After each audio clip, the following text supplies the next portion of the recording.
Alléluia, alléluia. Aujourd'hui, je vais parler de la délivrance des Juifs grâce à Esther. Alléluia. Évangéliste Maurice Moubiémé. Amen, alléluia. Nous allons parler de la délivrance des Juifs grâce à Esther. Esther, c'était la reine Esther. Esther était fille d'Abikai. Et puis, ce nom Esther veut dire étoile. Esther. Son nom était Hadassah. Mais nous savons très bien que Aman était élevé en dignité.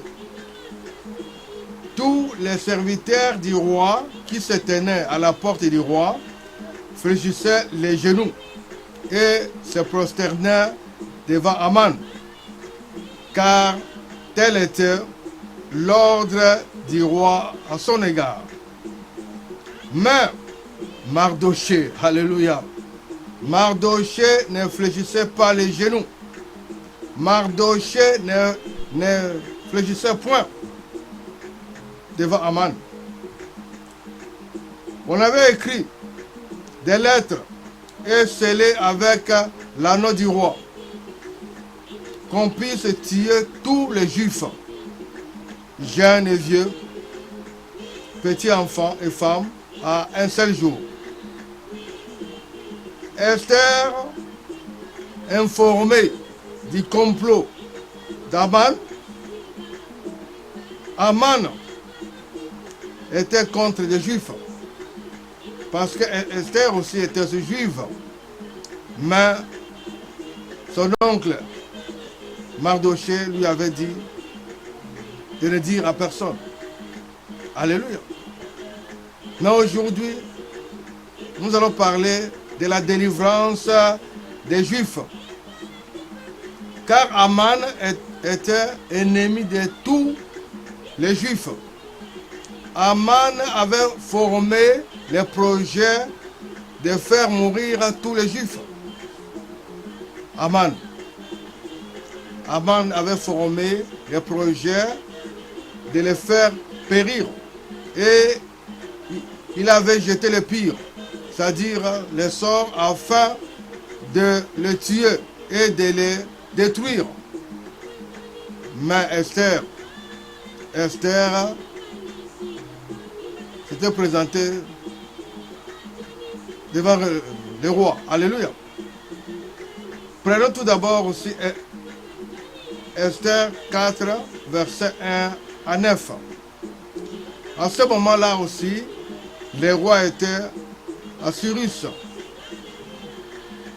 roi des Perses. Son nom ici était Xerxès.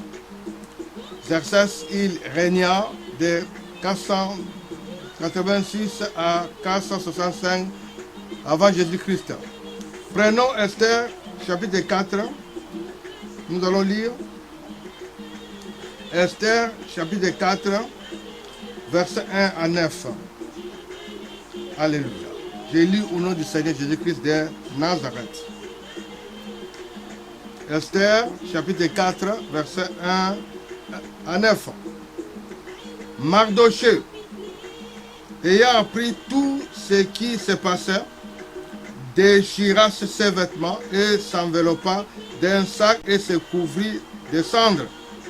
Puis il alla au milieu de la ville en poussant avec force des cris amers, et se rendit jusqu'à la porte du roi, dont l'entrée était interdite à toute personne revêtue d'un sac. Dans chaque province, partout où arrivait l'ordre du roi et son édite, il y eut une grande désolation parmi les Juifs. Ils gênaient, pleuraient et se lamentaient, et beaucoup se couchaient sur les sacs et la cendre. Les serviteurs, les servantes d'Esther et ses eunuques vinrent lui annoncer cela. Et la reine fut très effrayée. Elle envoya des vêtements à Mardoché pour le couvrir et lui faire ôter son sac, mais il ne l'accepta pas.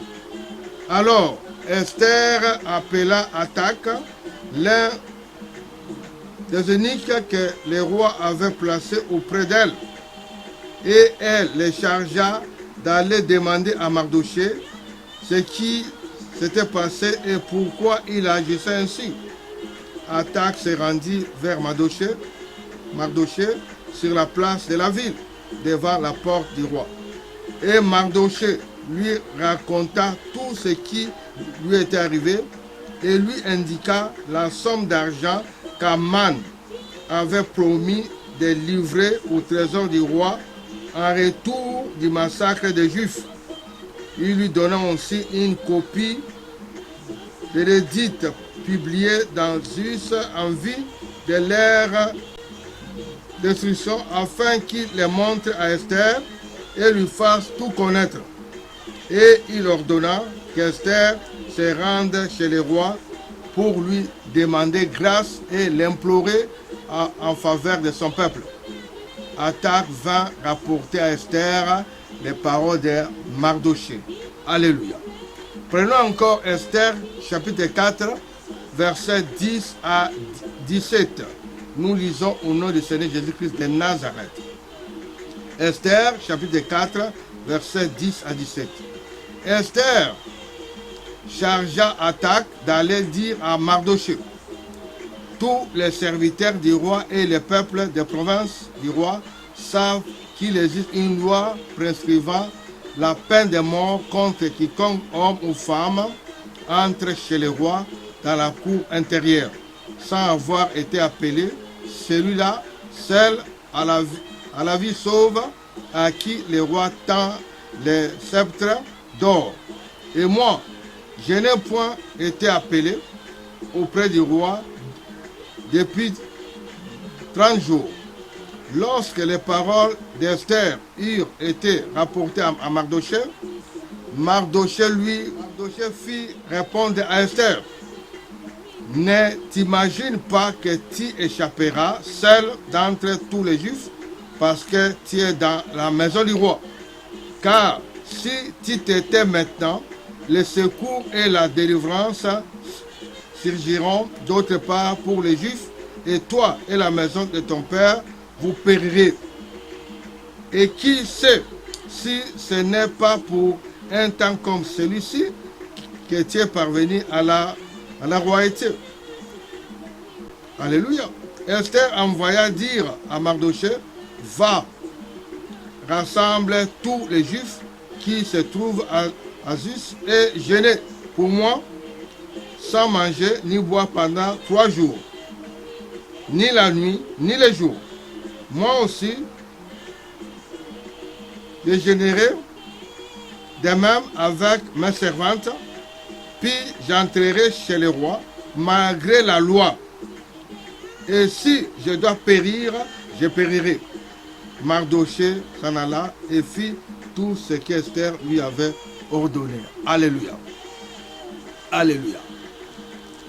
Aman, car Aman, ennemi de tous les Juifs, avait formé le projet de les faire périr.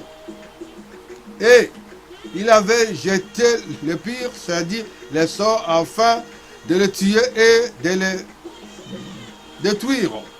Mais Esther s'étant présentée devant le roi ordonna par écrit de faire retomber sur la tête d'Aman les méchants projets qu'il avait formés contre les Juifs. Alléluia. Et de les prendre au bois, lui et ses fils, et de les pendre au bois qui, Aman, lui et ses fils. C'est pourquoi on appela ces jours Purim, du nom de Pur. Aman avait fait tout cela. C'était un projet pour tuer tous les Juifs, parce qu'il était contre Mardochée. Il était contre les Juifs. Esther et la jeune femme juive qui est devenue reine de Perse et a sauvé son peuple d'un complot meurtrier. Son histoire est rapportée dans les livres de l'Ancien Testament qui portent son nom, Esther. La fête juive de Purim célèbre cette délivrance particulière des Juifs. L'histoire d'Esther commence par un banquet royal. Le roi Assyrus, également appelé Xerxès, était le fils du célèbre roi des Perses, Darius Ier. L'empire du roi Assyrus était énorme. La Perse recouvrait les territoires aujourd'hui occupés par la Turquie, ainsi que l'Iran, le Pakistan, la Jordanie et l'Arabie saoudite. Alléluia.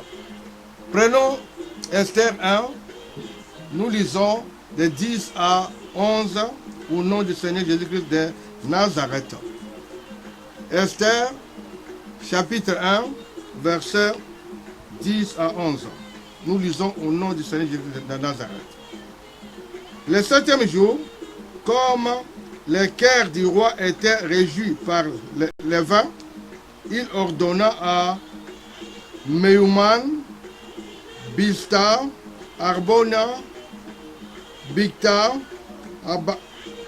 Abakta, Zeta et Carcasse, les 7 eunuques qui servaient devant les rois Assyrus, d'amener à sa présence la reine Vasti avec la couronne royale pour montrer sa beauté au peuple et aux grands, car elle était belle de figure. Alléluia.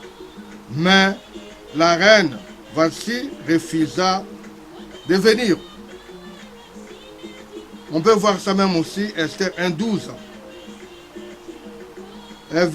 Esther, chapitre 1, verset 12. Mais la reine Vasti refusa de venir quand elle reçut par les eunuques l'ordre du roi. Et le roi fut très irrité, il fut enflammé de colère. Alléluia. Mais la reine Vasti, c'est-à-dire elle, ne voulait pas se faire voir. Mais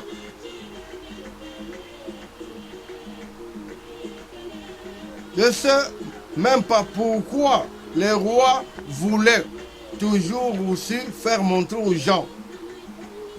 C'est-à-dire qu'il était roi, il voulait tout présenter, c'est bien, et aussi appeler même aussi la reine pour que les gens puissent voir. Elle était belle de figure. Mais la reine Vasti avait refusé. Elle avait refusé. Mais tout cela, comme on dit toujours que nous avons un Dieu qui est le Dieu vivant, le Dieu miracle. Aman, celui-là, il avait fait le complot avec cette planche-là. C'était une coudée, c'est-à-dire 50 cm x 50, 2500 cm, c'est-à-dire égal à 25 mètres. Aman, on l'avait pendu. Après la mort d'Aman, le roi a fait don de tous ses biens à Esther et a remis son sceau à Mardochée, lui octroya aussi l'autorité détenue auparavant par Aman. La foi et le courage d'Esther attestent de sa confiance avec le Dieu vivant. C'est-à-dire, Esther avait confiance en son Dieu. Sa vie nous montre que Dieu est souverain sur toute sa création et qu'il agit dans tous les domaines de la vie.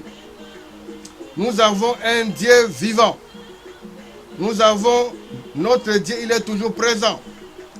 Et si encore on prenait Esther, chapitre 4, verset 14, nous allons voir comment Esther avait obéi. Esther, chapitre 4, verset 14. Nous lisons au nom du Seigneur Jésus-Christ de Nazareth. Car si tu t'étais maintenant, le secours et la délivrance surgiront d'autre part pour les Juifs, et toi et la maison de ton père, vous périrez. Et qui sait, si ce n'est pas pour un temps comme celui-ci que tu es parvenu à la royauté. Alléluia. Esther avait obéi fidèlement. Elle avait confiance en Dieu. Elle a servi humblement. Alléluia. Quel que soit le prix à payer, quel que soit quoi, il faut toujours être avec votre Dieu, notre Dieu. Et Dieu aussi nous parle. Si nous prenons Romains chapitre 8, verset 28. Romains chapitre 8, verset 28 nous parle. Nous lisons le Seigneur de Nazareth. Nous savons du reste que toutes choses concourent au bien de ceux qui aiment Dieu, de ceux qui sont appelés selon son dessein, c'est-à-dire selon sa volonté. Nous avons notre Dieu. C'est pour cela qu'il faut avoir une vie de prière. Même si on a fait un complot contre vous, donnez-toi à Dieu. Même si quoi? Parce que notre Dieu, il est toujours présent. Il faut avoir une vie de prière. La parole de Dieu nous parle aussi. Des gens comme de David. David était homme de prière. David louait Dieu. Louange. David, même devant les ennemis. David, on peut même voir ça sur Psaume 35. David avait prié même contre ses ennemis. Nous voyons aussi comme de Néhémie pour la reconstruction, pour construire la reconstruction des murailles, la vie de prière. Prière. Même à n'importe quelle situation. Même n'importe quoi. Prière et jeûne. Esdras avait aussi publié un jeûne pour obtenir la protection divine. Jeûner, prier. Des Juifs étaient délivrés grâce à Esther. La même chose aussi pour vous aujourd'hui. Même pour votre famille, vos enfants. Il faut avoir une vie de prière. Il y a aussi des amants. Aujourd'hui, aujourd'hui encore. Ils sont encore là. Mais avec Dieu, nous avons la victoire. On peut faire n'importe quel projet. Il ne faut pas avoir peur. L'ennemi est là pour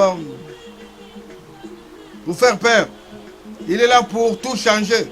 Mais nous avons notre Dieu. À n'importe quelle situation, appelez votre Dieu. Il est toujours présent au milieu de nous. Il est toujours présent. Il faut être comme des Esther. Il avait risqué. Il avait risqué. Mais, elle avait confiance avec son Dieu. Comment? Jeûne et prière. Jeûne et prière. Les Juifs aussi, qui étaient, même aujourd'hui encore, la même chose. C'est toujours la guerre. Toujours quoi? Problème. Toujours contre. Mais nous avons notre Dieu. Aman, il avait voulu tuer tous les Juifs. Mais Aman lui-même, on l'avait tué. On l'avait pendu. C'est qu'elle lui avait préparé pour pendre Mardoché. Mardoché juif. Pour pendre Mardoché. Mais lui-même, on l'avait pendu et sa famille. Nous allons prier. Nous allons donner tout à Dieu. Il est Dieu. C'est le même Dieu là qui avait fait avec Esther. C'est le même Dieu qui est encore aujourd'hui avec nous. C'est le même Dieu là qui avait fait avec Mardoché. C'est le même Dieu là. Prions ensemble au nom du Seigneur Jésus-Christ de Nazareth. Seigneur Jésus-Christ, nous te remercions infiniment. Toi, tu es notre Dieu. C'est toi le Dieu vivant. C'est toi le Dieu miracle. Nous demandons ta présence à tout moment, partout où nous passons. Nous avons la victoire. Même s'ils ont fait n'importe quoi, quel projet, mais nous savons avec toi, nous avons la victoire. La victoire est certaine à ton nom, au nom du Seigneur Jésus de Nazareth. Mais nous savons très bien que toi, tu as tout payé pour nous. Tu as donné ton sang précieux. Tu as donné ta vie pour nous. Nous sommes plus que vainqueurs. Partout où nous passons, nous avons la victoire. La victoire, partout où nous passons, nous avons la victoire. Même dans l'eau, même souterrain, même partout, nous avons la victoire. Nous cassons tous les plans des diables. Les diables n'ont sans affaire avec les diables. C'est un grand menteur. Il est là toujours pour perturber, pour barrer la route, pour faire n'importe quoi. Mais avec le nom de Jésus-Christ, nous avons la victoire. Nous cassons tous les plans du diable. Lokotokoso komanda, mandagasaba tokosoba, yomondo magasagabato. Commando Magasagamando, nous avons Jésus-Christ, il est notre Dieu. Dieu, il soit présent, il puisse vous donner la force, il puisse vous fortifier, même pour jeûne et prière, il vous donne la force. Parce que l'ennemi, il est là pour vous décourager, pour vous dire n'importe quoi. Mais avec Jésus-Christ, il ne faut pas avoir peur, il faut marcher avec lui partout. Partout avec Jésus-Christ, il est notre Dieu, il est le Dieu vivant, il est le Dieu miracle, il a tout payé pour nous. Merci Jésus, merci pour ton nom, bénis ton nom, alléluia. Que Dieu soit loué à jamais, Dieu puisse vous fortifier, partout vous serez avec ce Dieu-là, même à n'importe quel problème. Il faut appeler son nom, il est toujours présent au milieu de nous, c'est lui le Dieu vivant, c'est lui le Dieu miracle, il est le roi des rois, il est toujours présent, il puisse vous fortifier, il soit avec vous à jamais. La victoire est certaine. Partout vous apparaissez. Padagasa, Yamandoga Sagabato, Komondogo Soba, Yamandaga Sagabato. Nous avons Jésus-Christ. Il est présent. Merci Jésus. Merci. Il est là. Il est présent. Que Dieu soit loué à jamais. C'était votre humble serviteur, évangéliste Maurice Moubiémé. Alléluia. Gloire à Dieu. Amen. Alléluia. Amen.